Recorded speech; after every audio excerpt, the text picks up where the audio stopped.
ये क्वेश्चन कहता है कि a source S is kept directly behind S1 in a double slit apparatus। पहली बात तो ये क्या है, ये एक YDSC सेटअप है, ठीक है, यंग्स डबल स्लिट एक्सपेरिमेंट, ठीक है। अब देखो, what will be the phase difference at point P if a liquid of refractive index mu is field.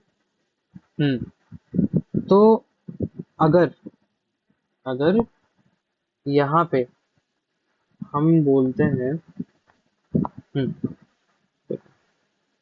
अगर इनके बीच में, ठीक है, इनके बीच में हम एक लिक्विड फिल कर देते हैं और उसके जो रिफ्रैक्टिव इंडेक्स है वो क्या है, म्यू है। तो पॉइंट पी पे फेज डिफरेंस की वैल्यू बताना है। What will be the phase difference at point P. तो इस पॉइंट पे फेज डिफरेंस की वैल्यू क्या हो गई, आप ये बताइए। अगर liquid of refractive index mu is filled, ठीक है।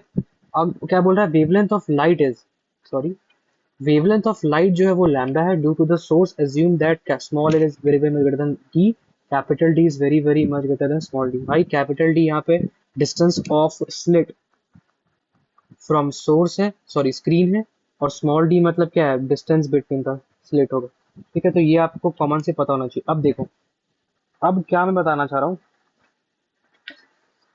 अब देखो, इसको दूसरा फिगर ले लेते हैं एक और, ठीक है, उसी में मैं बना के दिखाऊंगा कि चल क्या रहा है क्वेश्चन में, देखो, तभी एक्सप्लेन भी अच्छे से कर पाऊंगा।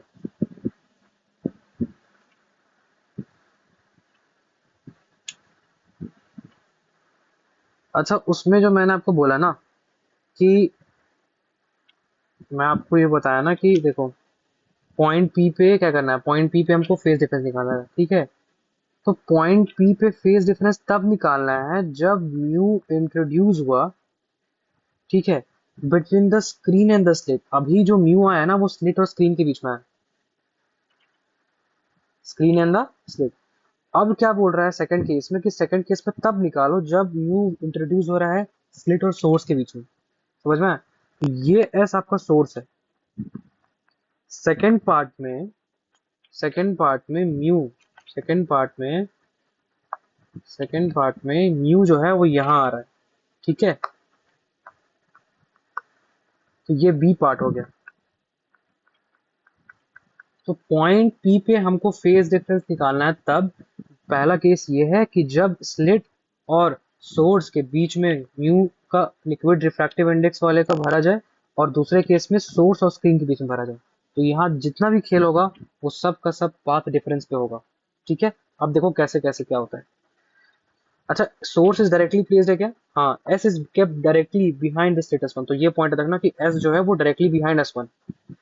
अब देखो, तो मस्त सा डायग्राम बना के समझने की कोशिश करते हैं। अगर हम यहाँ से एक रे उठाए और पॉइंट पी पे ले जाते हैं इसको, ठीक है, इसको स्ट्रेट ही मानना, टेढ़ा बड़ा नहीं है, ठीक है।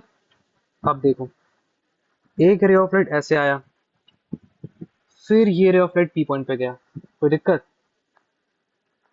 तो ये ऐसे हुआ।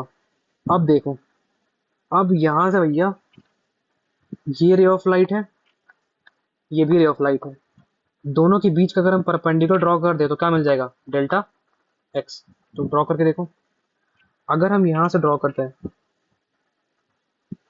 ठीक है, तो ये हो गया अपने पास परपेंडिकुलर, ये अपने पास डी है, ठीक है। तो ये अपने पास थीटा है, नहीं, वो थीटा नहीं है, थीटा अपने पास हो गया ये। अब क्या करना भैया, अब देखो, इसको ऐसे बनाओ, इसको फिर ऐसे एक्सटेंड करो, यहाँ से यहाँ जो डिस्टेंस गिवन है वो क्या है, डी बाई टू। पूछो कैसे, देखो ये, ठीक है। अब देखो, अगर तुम यहाँ से एक परपेंडिकुलर ड्रॉ करते हो, परपेंडिकुलर नहीं, अगर आप देखो, अगर आप यहाँ से इस पॉइंट से, देखो मुझे कलर चेंज करना है, तो देखो यहाँ सब खेल थीटा का, इसलिए मैं बार बार जिक्र कर रहा हूँ थीटा का। देखो, यहाँ से ड्रॉ करो तो ये एंगल भी क्या हो जाएगा, थीटा, ठीक है। तो क्या क्या हम बिफोर द स्लिट के लिए डेल्टा एक्स की वैल्यू लिख सकते हैं डी साइन थीटा, कोई दिक्कत, कोई दिक्कत नहीं होना चाहिए। अब देखो sine theta is equal to, हाँ, sine theta is equal to tan theta. कैसे? थीटा स्मॉल है, थीटा क्या है, स्मॉल है। तो ये चीज मैं यही आपको फिगर में दिखा रहा हूँ, ठीक है, फिर इसको बाद में नोट्स में भी ले आऊंगा। अब देखो, तो मैं क्या लिख सकता हूँ कि delta X is equal to D tan theta, आराम से। अब सवाल ये उठता है कि टैन थीटा का वैल्यू क्या है, तो हम क्या टैन थीटा को लिख सकते हैं D by two by L. तो दिक्कत नहीं है, चलो। तो डेल्टा एक्स की वैल्यू क्या हो गई, D D upon two L, मतलब डेल्टा एक्स की वैल्यू यहाँ पे क्या आ गई, D square by two L. दिक्कत यहाँ को नहीं था। अब देखो, अब देखो खेल, अब क्या करना है अपन को, यहाँ से बनाओ परपेंडिकुलर, क्योंकि मैंने फिर बताया कि यहाँ पे जितना भी खेल है सब पार्ट डिफरेंस का खेल है। तो यहाँ पे एक परपेंडिकुलर ड्रॉ हुआ, तो यहाँ भी तुम्हारा पार्ट डिफरेंस क्या हुआ, ये हुआ, ठीक है। अब देखो, यहाँ से यहाँ कैपिटल डी, यहाँ से है कैपिटल डी, यहाँ से है डी बाई टू। तो क्या मैं डेल्टा एक्स को, एक काम करते हैं, थीटा मेंशन कर लेते हैं, क्या करते हैं, थीटा। तो ये एंगल भी क्या हो गया, थीटा। तो ये एंगल भी क्या हो गया, थीटा, ठीक है। तो क्या मैं इसको लिख सकता हूँ डी साइन थीटा। अब क्योंकि थीटा क्या है, यहाँ भी स्मॉल है, तो साइन थीटा की जगह लिख देंगे डी टैन थीटा। तो डेल्टा एक्स जो हो गया वो क्या हो गया, डेल्टा एक्स हो गया डी टैन थीटा। यहाँ पे जो टैन थीटा का वैल्यू है वो है D by two capital D, ठीक है। अब पुट कर दो, तो D D by two capital D, मतलब डेल्टा एक्स की जो वैल्यू हो गई वो हो गई D square by to capital D, ठीक है। ये तब होता, ये कब होता, ये तब होता जब म्यू की वैल्यू 1 होती। लेकिन यहाँ पे म्यू की वैल्यू 1 ना होके म्यू खुद एक रिफ्रैक्टिव इंडेक्स बन के आया है, इसका वैल्यू कुछ नहीं है, उसको म्यू भी कंसिडर करना है। तो अब हम क्या करेंगे, अब देखो, अगर स्लिट से पहले वेवलेंथ, अगर स्लिट से पहले वेवलेंथ, अगर मान लेते हैं कि यहाँ से रे ऑफ लाइट आ रहा था, उसका वेवलेंथ लैम्डा था, तो अगर इस पॉइंट के बाद, मतलब after the slit, after the slit, क्या लैम्डा ही रहेगा, नहीं, लैम्डा डैश हो जाएगा। और लैम्डा डैश की वैल्यू क्या होगी, लैम्डा डैश की वैल्यू हो जाएगी लैम्डा बाई म्यू। समझ में आया?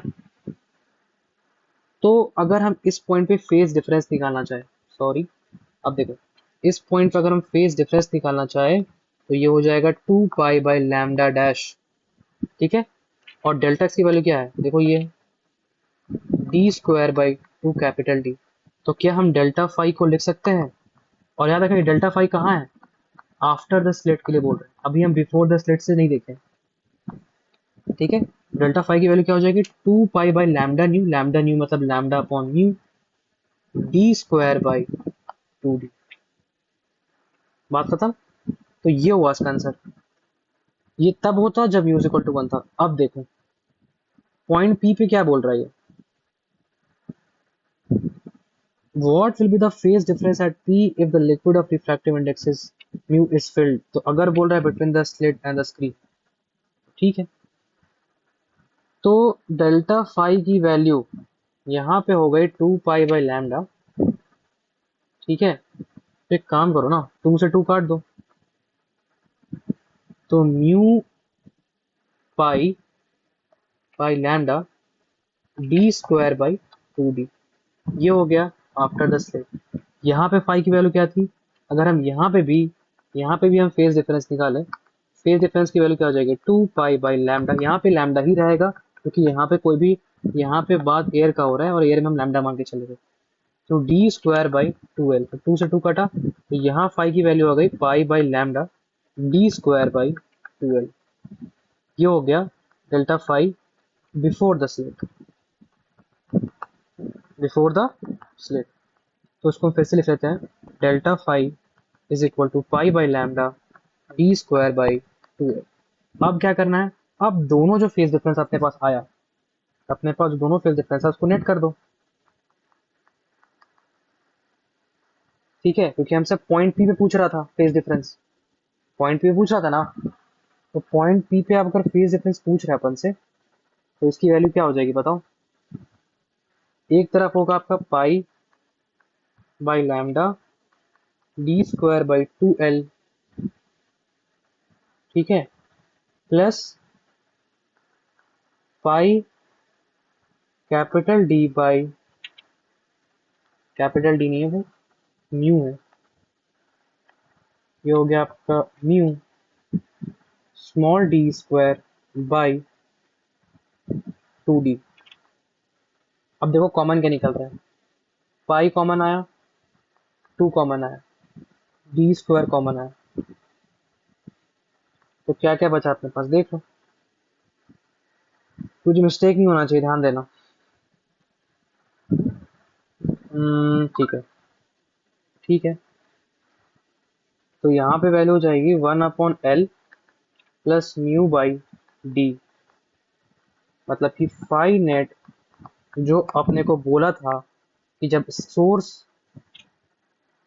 नहीं, स्लेट और स्क्रीन के बीच में जब म्यू इंट्रोड्यूस किया था, तब के केस में जो फेज डिफरेंस का वैल्यू आया वो क्या हो गया, वो हो गया आपका pi D square by 2 1/L plus mu by D,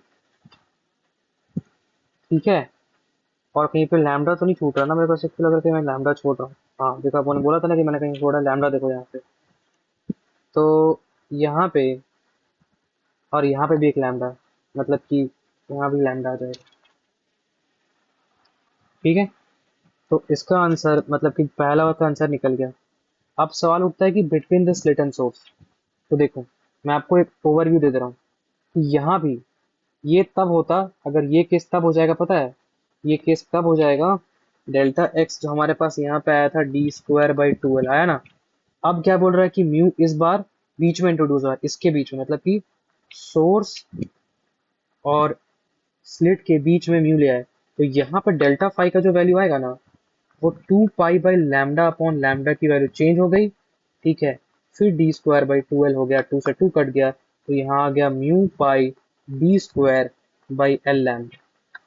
और वहां पे क्या है, आफ्टर द स्लिट का वैल्यू क्या आ जाएगा, वहां से म्यू हटा दो, वहां आ जाएगा आपका, वहां पे म्यू हटा दो तो क्या बचेगा देखो, म्यू हटा दोगे तो बचेगा अपने 2 pi upon lambda D square upon 2d,